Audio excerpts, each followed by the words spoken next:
Gordon Goes Foreign. Lots of people travel to the big station at the end of the line. Engines from the other railways sometimes pull their trains. These engines stay the night and go home next day. Gordon was talking one day to one of these. "When I was young and green," he said, "I remember going to London.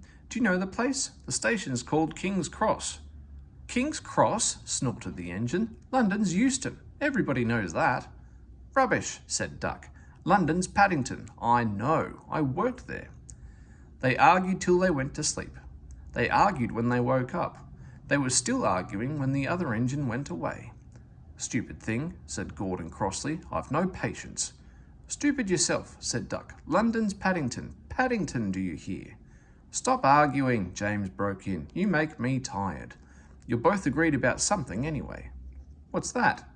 "London's not Euston," laughed James. "Now shut up."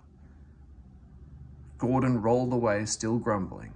"I'm sure it's King's Cross. I'll go and prove it." But that was easier said than done. London lay beyond the big station at the other end of the line. Gordon had to stop there. Another engine then took his train. "If I didn't stop," he thought, "I could go to London." One day he ran right through the station. Another time he tried to start before the fireman could uncouple the coaches. He tried all sorts of tricks, but it was no good. His driver checked him every time. "Oh dear," he thought sadly, "I'll never get there." One day he pulled the express to the station as usual. His fireman uncoupled the coaches and he ran onto his siding to wait till it was time to go home. The coaches waited and waited at the platform, but their engine didn't come. A porter ran across and spoke to Gordon's driver. "The inspector's on the platform. He wants to see you." The driver climbed down from the cab and walked over the station. He came back in a few minutes looking excited. "Hello," said the fireman. "What's happened?" "The engine for the express turned over when it was coming out of the yard. Nothing else can come in or out. They want us to take the train to London. I said we would if the Fat Controller agreed. They telephoned and he said we could do it. How's that?" "Fine," said the fireman. "We'll show them what the Fat Controller's engines can do." "Come on," said Gordon. "Let's go." He rolled quickly over the crossings and backed onto the train.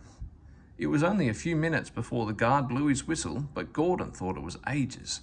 Come on," he puffed to the coaches. Come on, come on, come on."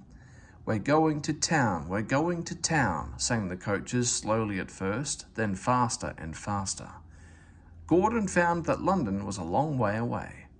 "Never mind," he said. "I like a good long run to stretch my wheels." But all the same, he was glad when London came in sight. The Fat Controller came into his office next morning. He looked at the letters on his desk. One had a London postmark.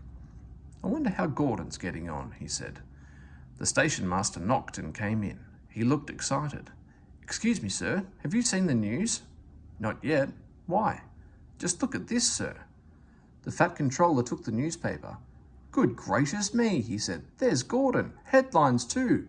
Famous engine at London station. Police called to control crowds." The Fat Controller read on, absorbed. Gordon returned next day. The Fat Controller spoke to his driver and fireman. "I see you had a good welcome in London." "We certainly did, sir. We signed autographs till our arms ached, and Gordon had his photograph taken from so many directions at once that he didn't know which way to look." "Good," smiled the Fat Controller. "I expect he enjoyed himself, didn't you, Gordon?" "No, sir, I didn't." "Why ever not?" "London's all wrong," answered Gordon sadly. "They've changed it. It isn't King's Cross anymore. It's St. Pancras."